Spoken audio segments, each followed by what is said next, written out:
दोस्तों, Israel Lebanon के बीच में पुतिन की एंट्री से पूरे मिडिल ईस्ट में मची हड़कंप। दोस्तों, लेबनान मजाक बना रहा है। इजराइल का लेबनान के अंदर मौजूद हिजबुल्लाह लगातार नॉर्दर्न इजराइल पर हमले कर रहा है।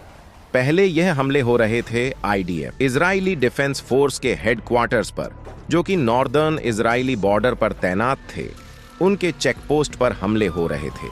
लेकिन अब हिजबुल्लाह ने हमले सिविलियंस इलाकों में करने शुरू कर दिया। नॉर्दर्न इजराइल बुरी तरीके से धधक रहा है, जल रहा है, दहल रहा है। इजराइल नतीजातन IDF ने बड़े पैमाने पर लेबनान में हमले करने शुरू कर दिए। लेबनान का साउथ लेबनान रीजन जो है, वहां पर बड़े पैमाने पर हमले हो रहे हैं और इजराइल ये कह रहा है कि वो हिजबुल्लाह के जितने भी ठिकाने हैं उनको छोड़ेगा नहीं। बार बार इजराइल की तरफ से बयान आ रहा है कि इजराइल ऑल आउट वॉर छेड़ देगा, ओपन युद्ध छेड़ देगा लेबनान के खिलाफ, नहीं तो लेबनान लगाम लगाए अपने देश के अंदर मौजूद हिजबुल्लाह संगठन पर। दोस्तों, हिजबुल्लाह ये कह रहा है कि कब तक बोलोगे, हमला कब करोगे, कब तक कहते रहोगे, ऑन आउट वॉर आओ आगे और शुरू करो युद्ध। इस प्रकार के वक्तव्य निकल कर सामने आ रहा है।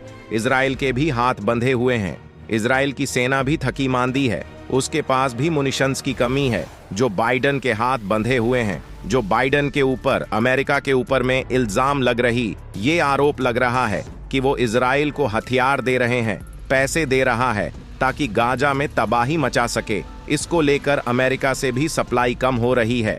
तो प्रेशर IDF पर है, प्रेशर इजराइल पर है। पर इसी बीच कुछ ऐसा हो जाता है जैसे रूस की एंट्री हो रही है। देखिए, मिडिल ईस्ट में सिचुएशन काफी कॉम्प्लेक्शन अगर अमेरिका ना करे तो इजराइल 10 दिन ना बचे, ये यूं ही नहीं कहा जाता।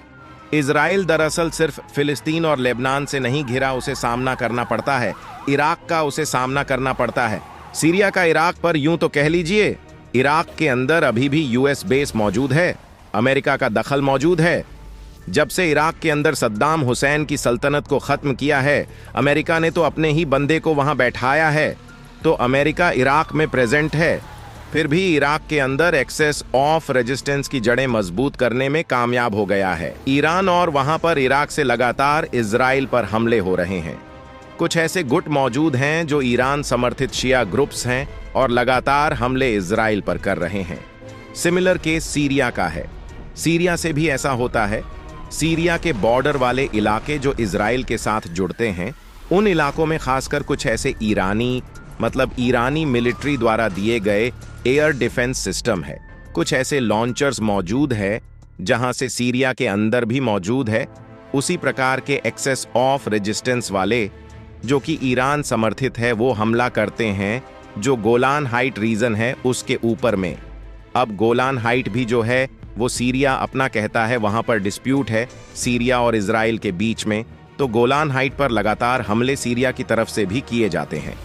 सीरिया में जो मौजूद है वहां पर जो एक्सिस ऑफ रेजिस्टेंस ईरान के अनऑफिशियल जो लड़ाके मौजूद हैं, जिन्हें हम प्रॉक्सी फाइटर्स कहते हैं, तो गलत नहीं होगा, वह वहां से हमला करते हैं।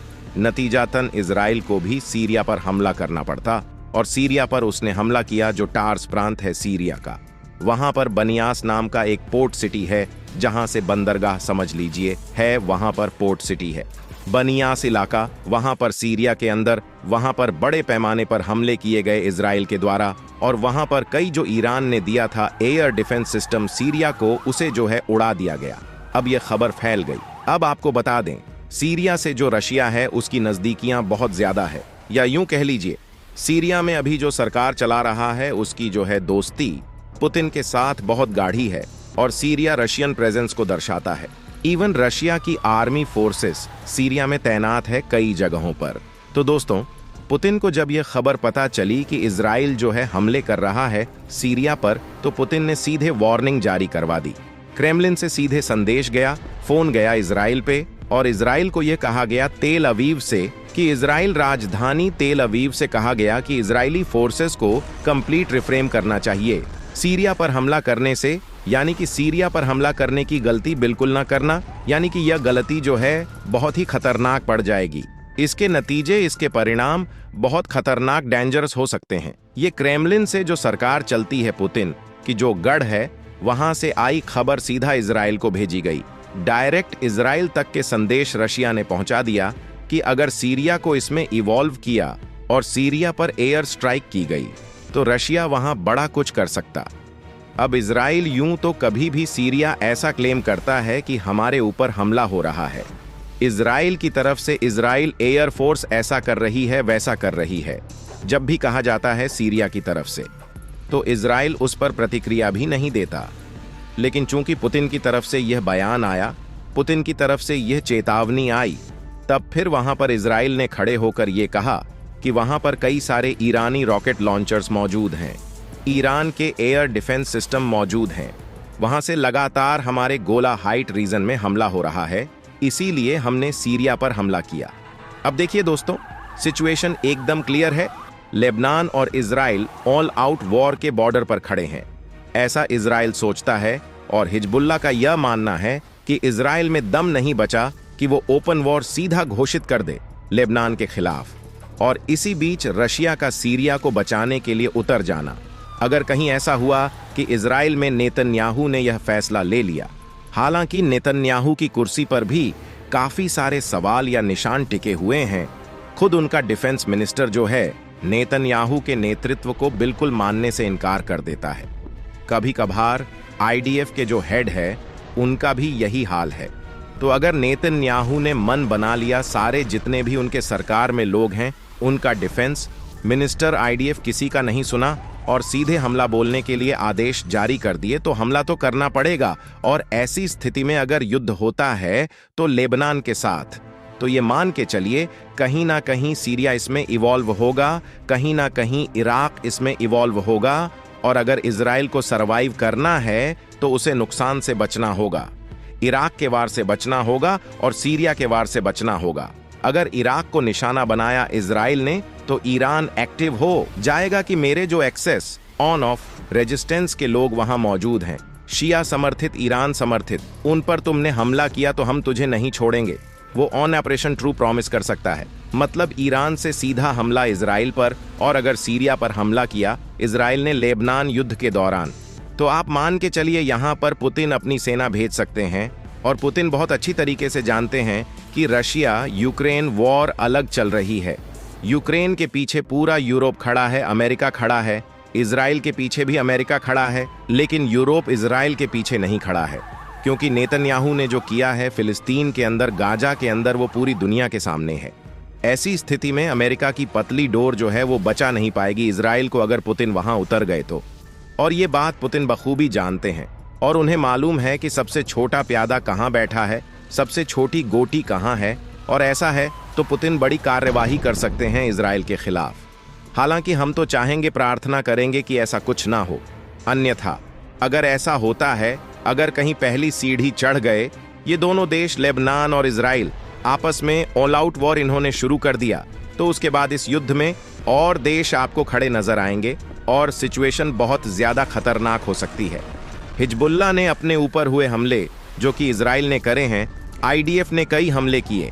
लगातार हिजबुल्लाह के हमलों से त्रस्त होकर आईडीएफ ने काफी बमबारी की। हिजबुल्लाह के ठिकानों पर साउदर्न लेबनान में इससे खींच खाकर हिजबुल्लाह ने अपने इस प्रकार के ड्रोनों को नुमाई शुरू कर दी। ऐसे ड्रोन दिखाने शुरू कर दिए हिजबुल्लाह ने जो कि आराम से डिटेक्ट नहीं कर पाता है आयरन डोम। आप इस बात को समझ रहे हैं, आयरन डोम अगर डिटेक्ट नहीं कर पाया किसी ड्रोन को तो वो ड्रोन खतरनाक हमला कर सकते हैं। एक ऐसा हमला जिसे काउंटर करवाना बेहद मुश्किल होगा और इससे इजराइल में तबाही मच सकती है और इजराइल पूरी तरीके से जो है बैकफुट पर आ सकता है। हाल ही में खबर आई कि मोहम्मद दई नाम का एक जो मिलिट्री कमांडर है हमास का, उसके मारे जाने की खबर लाइव करी गई, इजराइल की तरफ से क्लेम किया गया। नेतन्याहू ने खुद कहा, लेकिन बाद में हमास के लीडर्स ने कहना शुरू कर दिया कि ये क्लेम जो किया जा रहा है, दावा जो किया जा रहा है नेतन्याहू की तरफ से, ये पूरी तरीके से गलत है। अल मवासी एयर स्ट्राइक जो हुई थी, अल्माबासी इलाका जो है जो फिलिस्तीन में पड़ता है गाजा के अंदर, वहां पर इजरायली एयरफोर्स ने एयर स्ट्राइक की थी जिसमें कई सारे फिलिस्तीनी खत्म हो गए थे और इन बेगुनाह फिलिस्तीनी की मौत को सामने लाया गया। ये कहा गया कि इजरायली डिफेंस फोर्सेस जो हैं वो झूठ कह रही है, मोहम्मद दफ को टारगेट नहीं किया गया, वहां पर जो आम फिलिस्तीनी है उनको टारगेट किया गया है और इस बात को दबाने के लिए कि वहां आम फिलिस्तीन नहीं थे। मोहम्मद दफ का नाम सामने लाया जा रहा है, ये बात कही गई है। तो जंग जो है अभी खत्म नहीं हुई है, बल्कि दिन ब दिन खतरनाक होती जा रही है। ये जरूर है कि हमास और इजराइल के बीच में जंग अभी धीमी पड़ी है राफा इलाके में, लेकिन हिजबुल्ला और इजराइल के बीच में जंग दिन ब दिन कट्टर से कट्टर होती जा रही। क्या लगता है आपको दोस्तों? क्या इजराइल इस स्थिति में लेबनान पर हमला करना चाहेगा? क्या इजराइल सीरिया पर लगातार हमले करता रहेगा और पुतिन चुप बैठे देखते रहेंगे? क्या लगता है दोस्तों? नीचे कमेंट सेक्शन में लिखकर जरूर बताएं। जितना हो सके इस वीडियो को लाइक करें, शेयर करें, चैनल को सब्सक्राइब करके बेल आइकन को प्रेस करना ना भूलें।